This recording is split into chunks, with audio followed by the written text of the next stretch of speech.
बिस्मिल्लाहिर्रहमानिर्रहीम। कर्ज उतारने का वजीफ़ा। मोहतरम दोस्त, अगर आप पर कर्ज है तो आप इस वजीफ़ा को पढ़े, इंशाअल्लाह आपके कर्ज उतर जाएगा और आप कर्ज अदा करेंगे।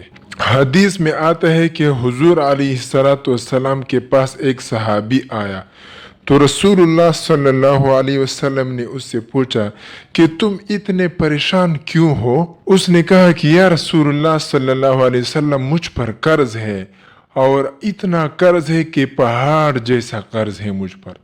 हुजूर अलैहिस्सलाम ने ये वजीफा बताया कि तुम हर नमाज के बाद 11 मरतबा ये वजीफा पढ़ लो तो इंशाअल्लाह आपका कर्ज ख़त्म हो जाएगा। अगर पहाड़ जैसा कर्ज क्यों ना हो, वो ख़त्म हो जाएगा।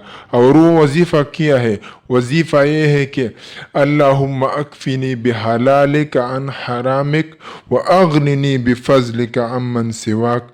ये वजीफ़ा हर नमाज के बाद 11 मरतबा पढ़ो तो इंशाअल्लाह आपकी कर्ज ख़त्म हो जाएगा। और नीज एक और वजीफ़ा भी है, वो ये है कि हर नमाज के बाद या से तो 72 मरतबा पढ़े तो इंशाअल्लाह आपके कर्ज ज़रूर ज़रूर ख़त्म हो जाएगा, क्यों ख्वाह वो पहाड़ जैसा कर्ज क्यों न हो। मोहतरम दोस्तों, ऐसी वीडियोस के लिए हमारे चैनल को सब्सक्राइब कर लो और वीडियो को लाइक और शेयर कर दो। जज़ाकल्लाह।